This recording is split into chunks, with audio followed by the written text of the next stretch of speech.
Hello everyone, स्वागत है आप सभी का। आज हम लोग पढ़ेंगे टाइप ऑफ एग्रीकल्चर, कृषि के प्रकार यानी टाइप ऑफ एग्रीकल्चर कौन कौन से हैं, जिसमें मुख्य रूप से हम देखेंगे सबसिस्टेंस फार्मिंग और कमर्शियल फार्मिंग।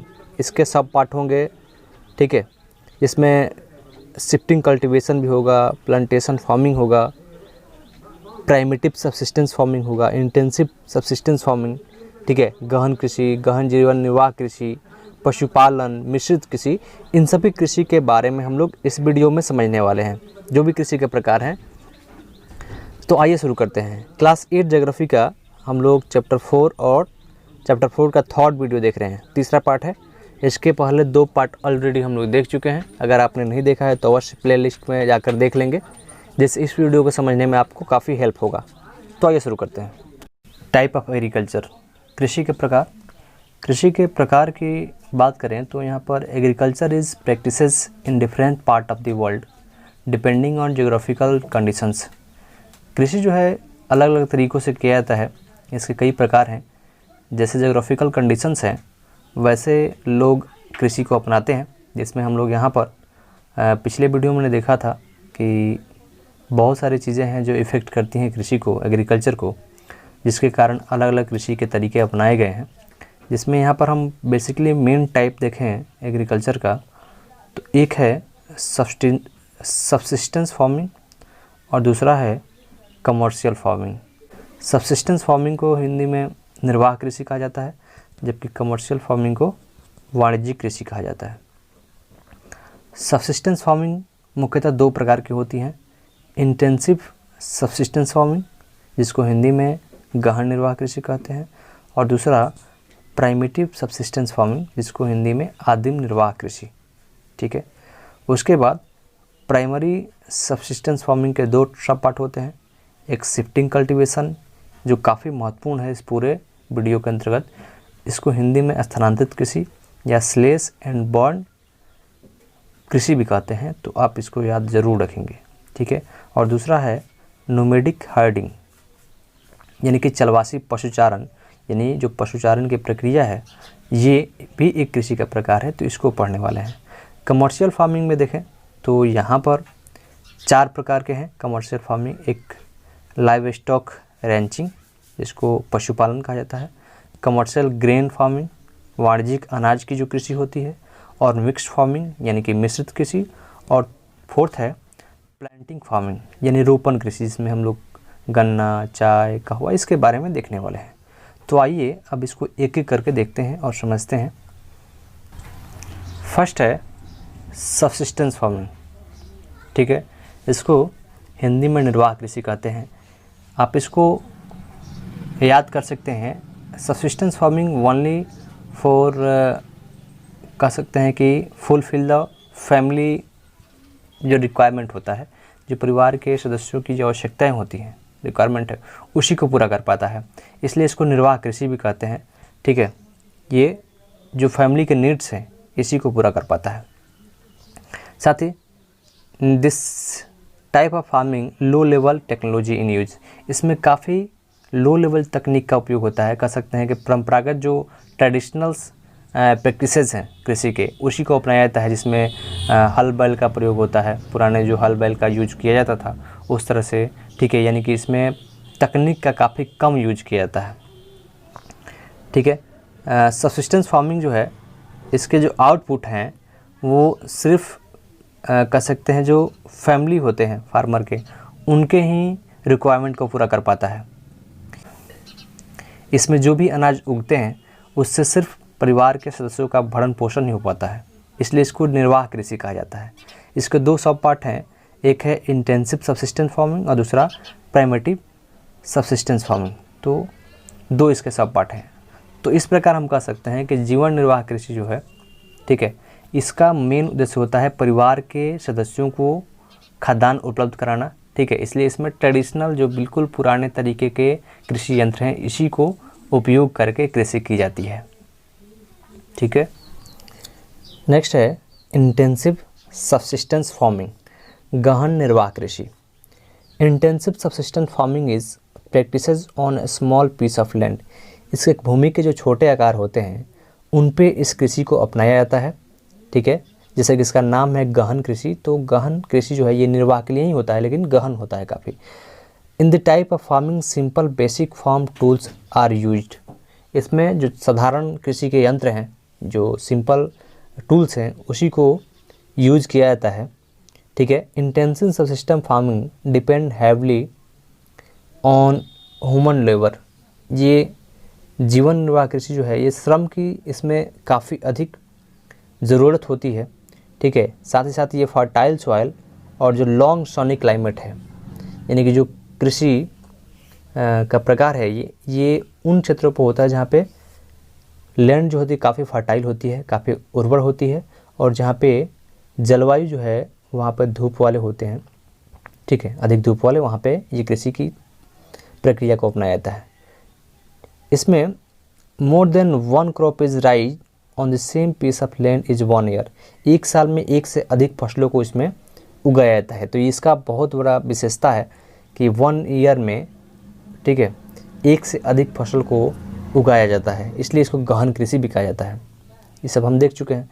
इसमें फूड जो है जैसे कि rice, wheat, maize and pulses are grow in the type of farming. इसमें मक्का, गेहूँ, चावल, दाल को उगाया जाता है।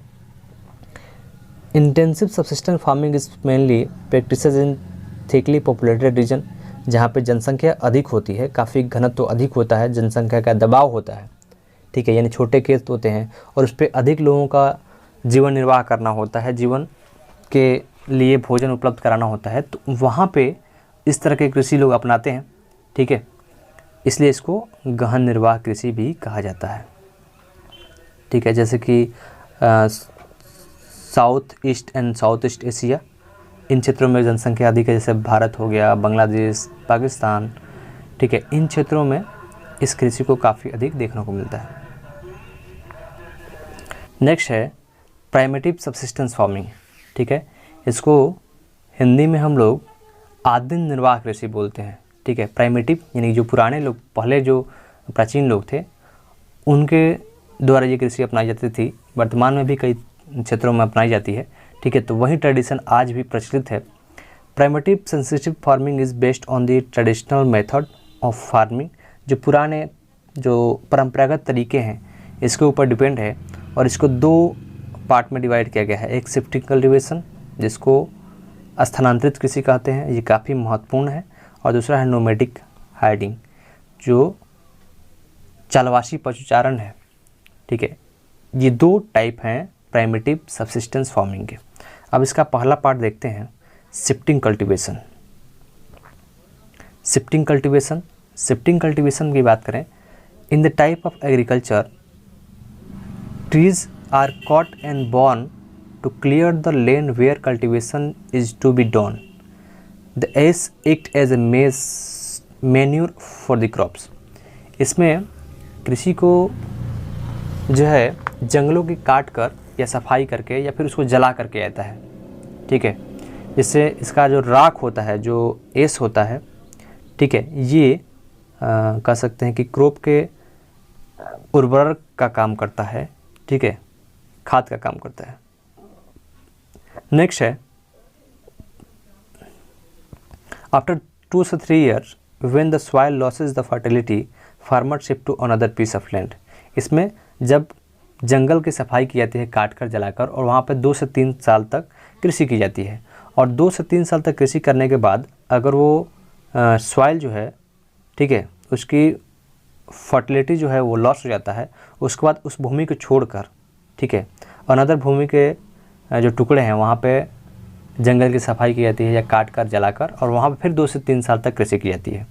इसलिए इसका नाम स्थानांतरित कृषि है। इसमें स्थान का परिवर्तन लगातार होते रहता है, एक स्थान से दूसरे स्थान, और वही प्रक्रिया अपनाई जाती है कृषि को करने के लिए। जंगलों की सफाई करके, सफाई कैसे, काट कर या जला कर किया जाता है, और वहाँ पर कृषि 2 से 3 साल तक की जाती है। तो ये बेसिकली इसका मेन फैक्टर है। इसको स्लैश एंड बर्न एग्रीकल्चर, ठीक है, कहते हैं, स्लैश एंड बर्न एग्रीकल्चर। तो इसको आप याद रखेंगे, क्लास 10th में भी इसको पढ़ना है, ठीक है। Shifting cultivation is also known as bush and fallow agriculture और स्लैश एंड बर्न। अभी हमने बताया कि इसको कर्तन कृषि या कर्तन दहन कृषि भी कहा जाता है, तो इसको आप याद रखेंगे। इन the type of agriculture crop like मेज, कशावा, यम एंड पोटैटोज आर ग्रो। इस कृषि के पद्धति में मक्का, कशावा यानी कि रतालू, आलू को उगाने की प्रक्रिया अपनाई जाती है।